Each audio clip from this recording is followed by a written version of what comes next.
diperlihatkan di sebuah sekolah. Saat itu, gadis cantik yang imut dan menggemaskan bernama Xiangqin. Ia adalah murid baru di sekolah itu. Suatu hari, Xiangqin belum mengetahui di mana kelasnya. Karena tidak fokus ke jalan, tiba-tiba ia menabrak dan ditabrak oleh seorang pria. Anjir, cool banget orangnya. Akhirnya, Xiangqin terpeleset dan akan terjatuh. Begitu juga dengan pria itu. Ia menolong HP-nya yang terbang dan menarik Xiangqin. Pada akhirnya, HP mahalnya tidak tertolong. Asiknya, Xiangqin mendapat sun darinya. Dan dari situlah cinta Xiangqin tumbuh dan membara.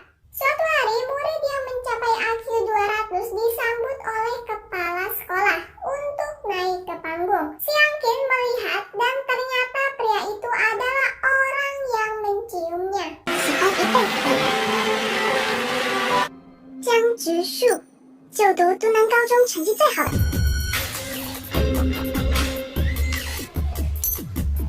Genius!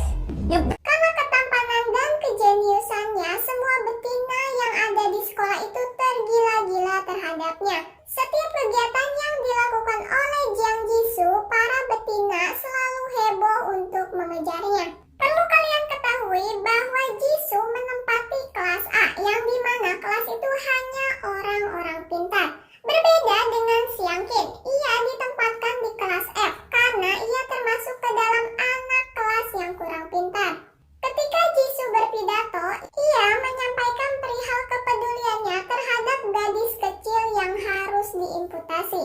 Ya, seperti yang kita lihat, sudah ganteng ditambah lagi peduli terhadap sesama. Bukankah itu idaman? Seperti yang dirasakan oleh Xiangqin yang selalu apresiasi terhadapnya, sampai-sampai keperokan pertama yang ia dapat adalah dari Xiangqin. Namun sepertinya Sisu sudah dekat dengan wanita lain yang pastinya dari kelas anak yang pintar. Ketika sedang nongkrong dengan teman kelasnya, Xiangqin didatangi pria jamet yang bernama Jin.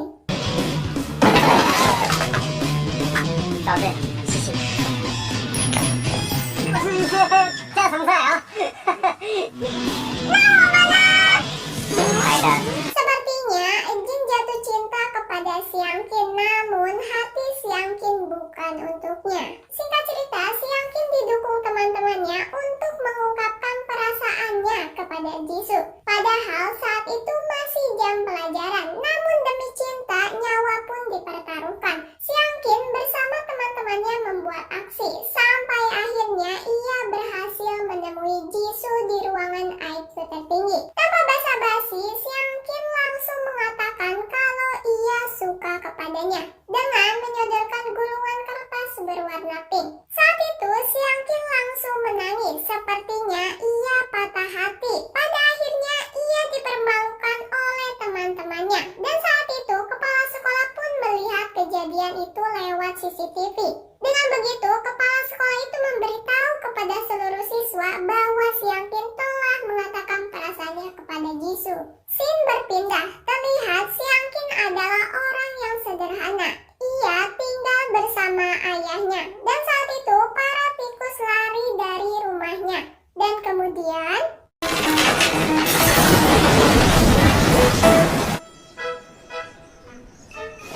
para wartawan pun meliput kejadian yang menimpa keluarga Xiangqin. 那你怎么认为用停车场的价格就可以买到任何学区的房子？这个样子，你的成绩好吗？都是我们下马。 Lanjut, esoknya saat Xiangqin sampai di sekolah, ia melihat Jin dan teman-temannya mengadakan baksos untuk membantu Xiangqin yang baru saja terkena musibah. Saat itu Jisoo datang dan malah merendahkan Xiangqin karena memaksakan sekolah di Dunan yang biayanya sangat mahal. Sampai akhirnya Xiangqin menantang Jisoo dan mengatakan kalau ia mampu masuk ke 100 siswa teratas. Karena sombong, pria itu malah nyelonong bayi dengan mengacangi Xiangqin. Sepulang sekolah, Xiangqin membantu ayahnya untuk membereskan puing-puing yang masih bisa dipakai. Ayahnya mengatakan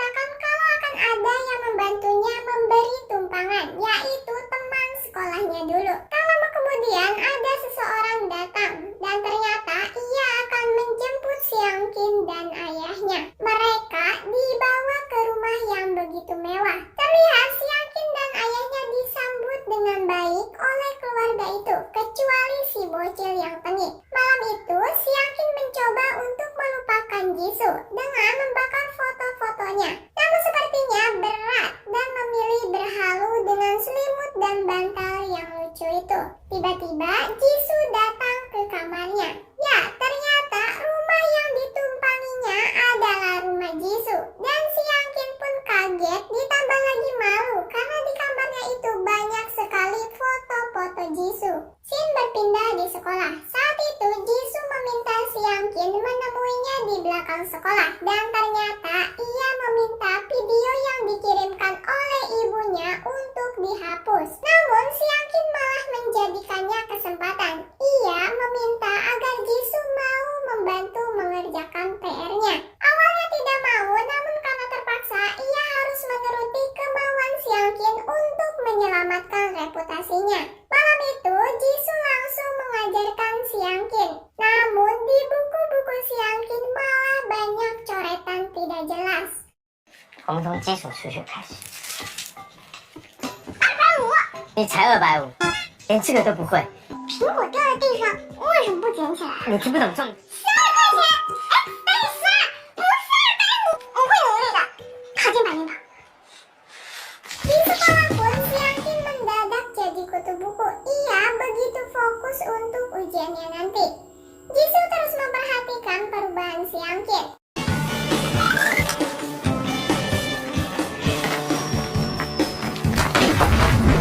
Begitupun ketika di rumah, Jisoo terus mengajarinya sampai akhirnya ia tertidur di meja. Si Yangkin malah mengatakan kalau ia tidak akan mengecewakannya. Kemudian tertidur bersama Jisoo. Tapi ibunya datang dan melihat mereka begitu romantis. Dan tak lupa mengabadikan momen tersebut dengan memfotonya. Hari ujian pun tiba. Terlihat si Yangkin begitu fokus dengan ujiannya. Sampai-sampai pengawas kagum melihatnya. Begitupun dengan Jisoo.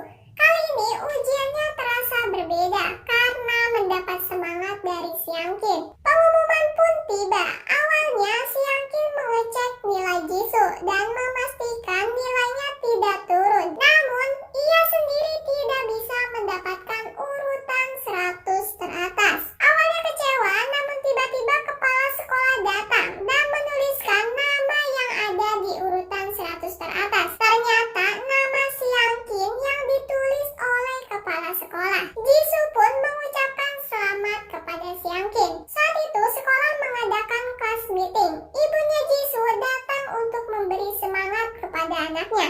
Saat di tengah-tengah acara, ibu Jisoo memposting foto saat si Yangkin dan Jisoo tidur bersama. Akhirnya semua penggemar Jisoo kaget dan mengetahui kalau mereka tinggal bersama. Jin pun mengetahui hal itu. Ia langsung menasehatinya dengan mengatakan kalau pria pintar itu bagaikan binatang buas. Dengan begitu, Jin meminta si Yangkin untuk menjauhinya. Karena cemburu, Jin pun menghantam Jisoo. Namun si Yangkin menghentikan keributan itu. 你在做什么？幸福的人，阿金温柔又善解人意。但你不喜欢我这样恶劣的人吗？ Kali ini si Yangkin kembali dipermalukan karena ada temannya yang jahil dengan menunjukkan video saat si Yangkin menembak Jisoo. Akhirnya ibu Jisoo tahu kalau pria yang pernah menolak si Yangkin itu adalah anaknya. Karena benar-benar sudah dipermalukan, si Yangkin pun membalasnya dengan menunjukkan video saat Jisoo menjadi jamet.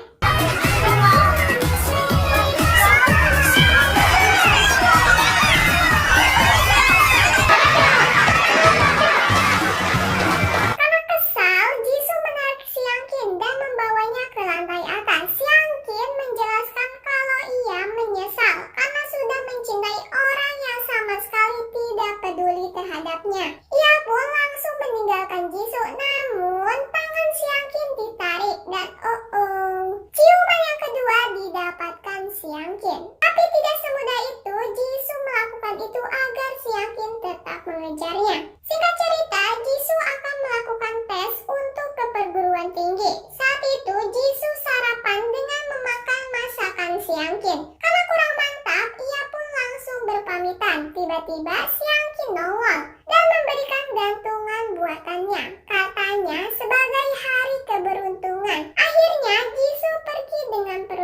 kosongnya. Sesampai di tempat tes, gantungan itu terlepas. Saat ingin mengambilnya, Jisoo malah tergelincir. Kali ini menjadi sejarah terburuknya karena datang terlambat dan sialnya saat ingin mengerjakan soal, pensil yang digunakannya pun patah. Begitupun dengan perut kosongnya yang mengganggu konsentrasi Jisoo. Malam harinya, Jisoo mengobrol dengan kedua orang tuanya. Ia menjelaskan kalau ia tidak ingin mewarisi perusahaan ayahnya. Ia memilih melanjutkan pendidikannya di luar negeri. Ayah dan ibunya kaget dan kecewa tentunya. 对不起。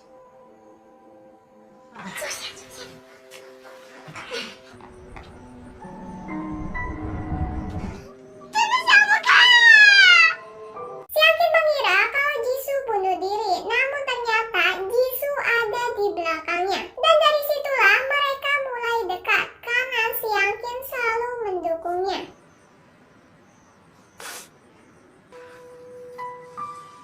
因为指数其实很自私的，但是我会永远支持你的。如果不是你，所以 需要一点时间。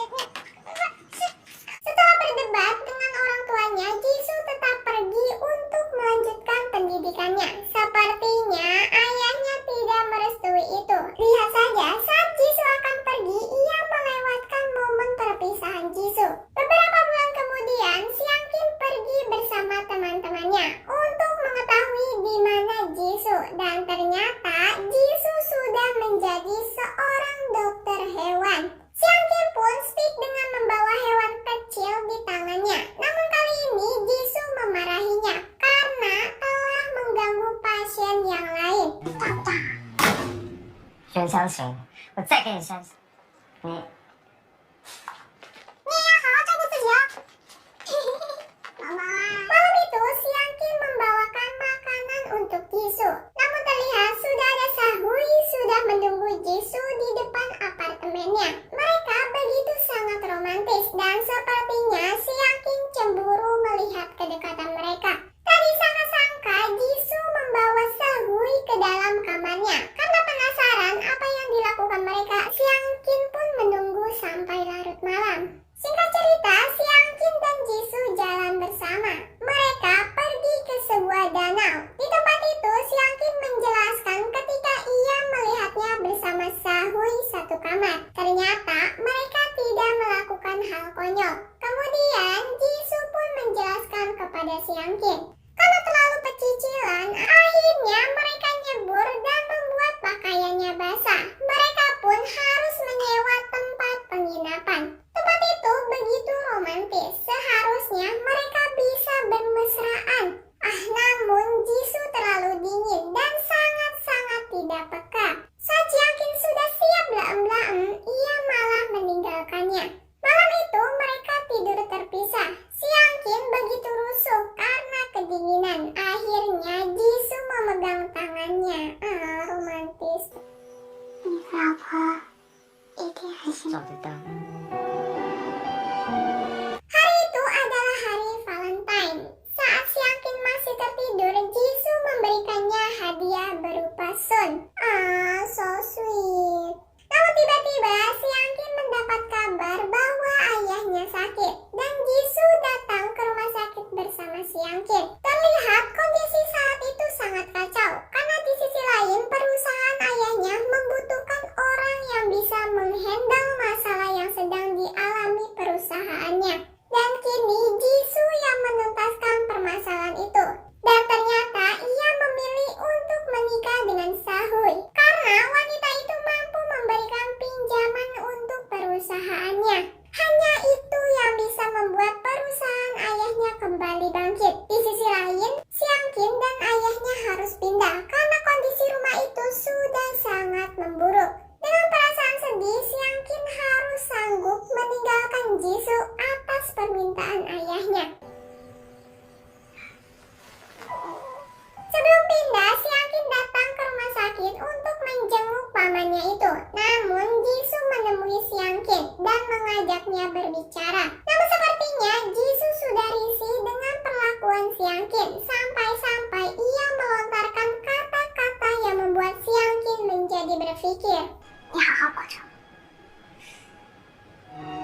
一直以为我的人生路，我喜欢你，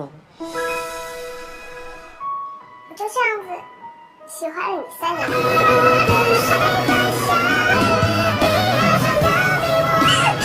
Tidak ada yang diharapkan lagi, si Hyunkin dan ayahnya berpamitan untuk pergi dari rumah itu.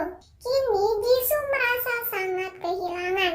Beberapa bulan kemudian, si Hyunkin melanjutkan hidupnya tanpa Jisoo lagi. Namun kini hidupnya merasa kehilangan arah setelah perpisahan itu. Saat itu, si Hyunkin melihat di sosmed bahwa Jisoo akan mengadakan acara di sekolah SMA-nya dulu. Mungkin karena kangen, akhirnya si Hyunkin pun nekat untuk datang ke acara itu. Sampai di sana, tidak ada orang satupun. Yang ia lihat hanya seorang lelaki yang sedang berdiri di hadapannya. Dan ternyata, itu adalah Jisoo. Iya, gugup kan jadinya. 瑟瑟现在身体好很多了吧？可能是谁告诉我的吧？ Tak lama pun Jisoo ceramah tentang pengakuan cintanya kepada Hyunkin. Ternyata tidak ada acara apapun di tempat itu. Hanya saja Jisoo memberikan surprise kepada Hyunkin. Kemudian pria tampan itu mengajak Hyunkin untuk menikah.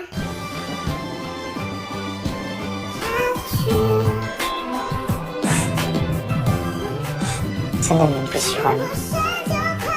Pada jujuran, tahan dulu karena setelah itu Hyunkin mendapat Sun yang kesekian kalinya.